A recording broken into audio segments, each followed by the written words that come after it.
design and setting methods, results, conclusions, comments, and questions.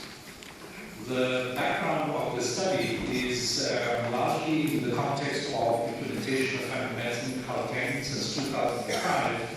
Since 2007-2008, the first family physician myself was appointed in Johannesburg, where we found we doubled the number of doctors, but in fact we struggled a lot with those attitudes of doctors that were there and the desired teamwork that we required, especially with more doctors coming into this setting. The big difficulty was this management of nurses that were suffering. In 2008, at a wider level, the family medicine was registered as a specialty with full-time registrar. There were several reports internationally, with the World Health Report talking about service delivery reform around PHC, particularly the important focus on people and people-centeredness. There was also growing consensus in Africa on family medicine and how it should fit in. In 2009 as well, there was World Health support for the inclusion of family medicine physicians in primary care teams. The literature in South Africa on teamwork was really very limited to aid us in understanding how that could be unpacked. There was some work by Ian Cooper with hospital doctors in the Northwest doing rural clinic visits, as well as in the Eastern Cape with private GPs doing sessions in clinics. Johannesburg is the largest health district, and it is important to understand exactly what's happening, especially because we were implementing family medicine as family physicians, but we were also specifically not clear as to how stakeholders viewed the role of doctors, particularly because family medicine was still beginning, and what they thought of family medicine as well. The focus was actually the role of family health doctors. So what we set out to do was to describe stakeholder views on the priorities for clinical care, a bit of an opening question, and in the role specifically of doctors and the role of family medicine as a closing question in the Johannesburg primary care system, or the district. What we set about in terms of design was a qualitative focus group discussion. It pulled in people from across the 7 sub-districts of Johannesburg, and it was 5 groups of stakeholders that we set out to purposely sample with managers. These are the doctors, interns, nurse clinicians, clinic managers, and senior managers. And we had these focus groups by trained family physician, Dr. Gates. I do apologize. My father passed away at the funeral today, so I had to step in. I'm also on leave, so I had to come in.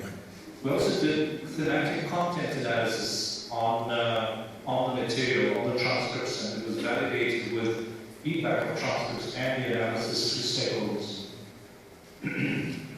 The questions that we ask are very simple, relating to that aim. What do you see as the clinical priorities of primary care? What are your views on the role of doctors in primary care? What are your views on family medicine in primary care?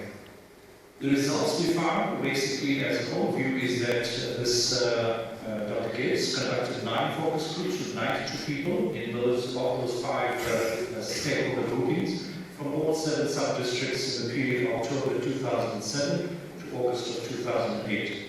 A profile of the participants shows you the number of groups and the total number of people in those groups. That's 92 people from 9 focus groups of all the spread of stakeholders across from Johannesburg and between province and the city of Johannesburg.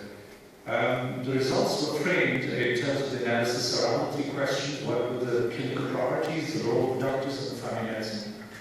In terms of clinical priorities, the 2 key things that stuck out, and you might say, well, are those really priorities? But that's how they spoke.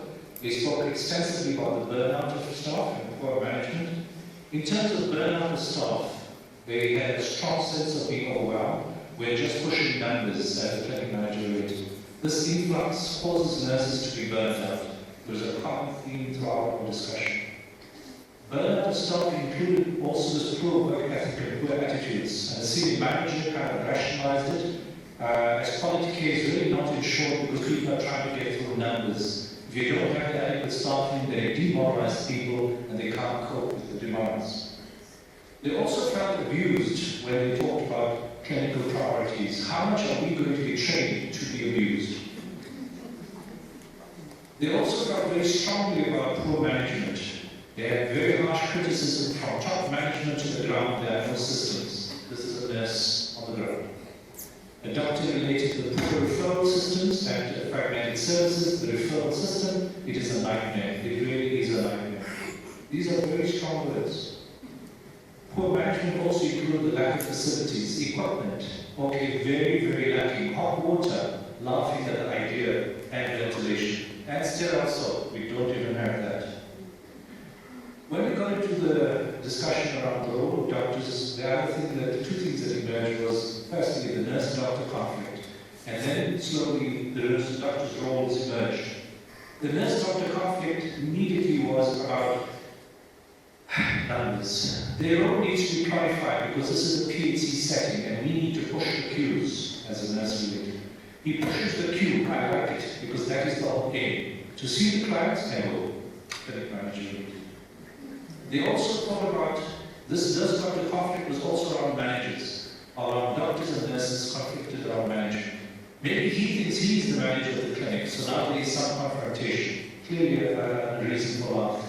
I think we should not forget to always remind the doctors that we need them at our meetings, especially our morning meetings with the HODs. This was the contract. But as people went through that, they eventually said, no, we do need to improve them in terms of management. As doctors' roles emerged, these were the roles, the three roles that emerged. Assisting with referrals, they must help us to network with the doctors at the hospital.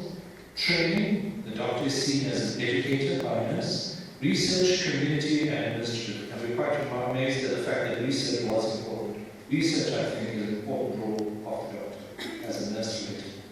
When we asked the question about family medicine in primary care, there was initial confusion, but in fact it turned out to be a very useful role, but they thought quite a far-sighted role.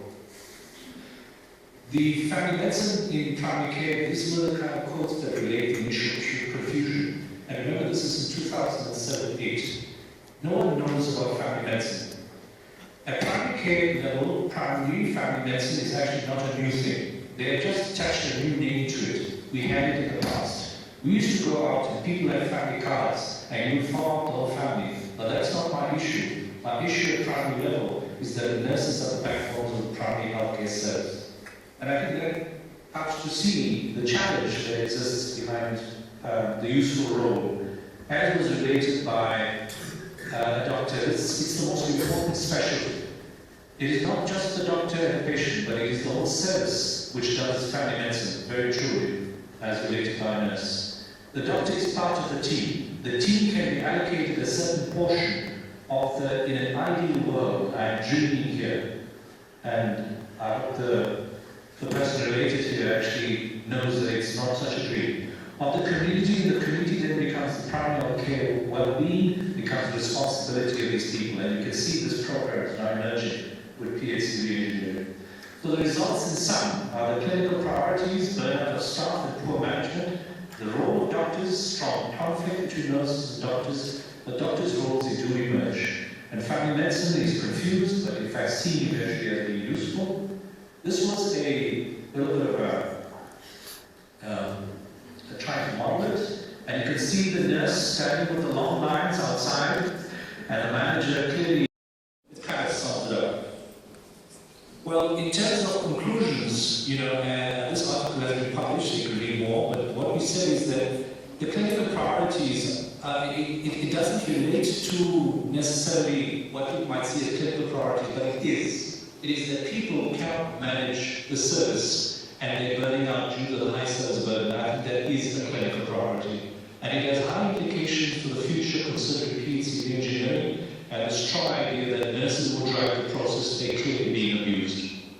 There is a need to measure the scale of the problem because whilst that is true, there are also serious management issues. Staff is not distributed as well as it should, as in Johannesburg, where nurses in local government are seeing up to 60 patients a day and provincial government more less than 15 sometimes a day. The service needs to be managed carefully and thought through carefully, especially the competencies that in fact are not unduly based on people who are not able to deal with that service burden. And also the appropriate use of nurses and doctors. Clearly that is important to get good quality. The role of the doctor itself is confounded by poor teamwork And the Human Resources of Health criticizes doctors as playing a PhD role. Yet we find that nurses are more interested in their pushing cues than in fact being doing that. And I think that's a dynamic that managers need to think through, how they are managing this process on the ground. And I think the question of re-engineering and the role of the doctor, clearly they see family physicians that implicitly doctors as being part of the team in an ideal world, and somehow we're not getting there. There's serious problems in terms of managing the service. They pointed to it. And I think it's a problem behind it that you have separate clinical accountability, so teamwork is never really going to work. We were surprised by the fact that they have very positive views about family medicine, but they clearly cover issues in terms of the supervision and accountability. And the end of this paper, question is raised: is there any value in more family medicine, more doctors? And I think an intern had a very prescient remark. I don't think family medicine will really flower in the setting, and it goes back to management and the system itself. And I think that's quite a far-sighted thought. This project, this research is in fact become part of an overall project looking at human resources primary care as a policy exploration with a collaboration that's FP7, EU FP7 funded, and the idea is to look at integrated primary care teamwork in Africa. I think as with any research, it has its limitations. Clearly, the selection was purposive, but there might have been some authority bias about the research as well as the managers.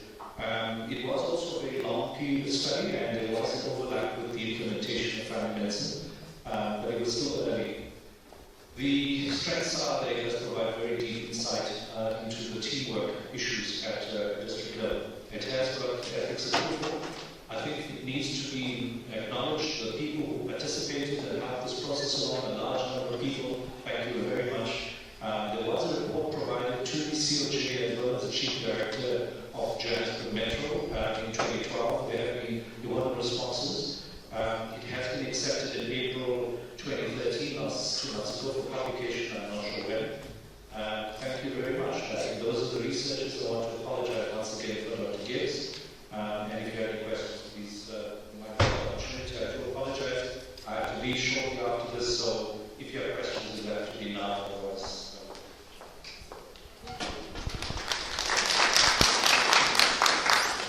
Thank you very much for your time, Moosas. I think I can take one question on this one.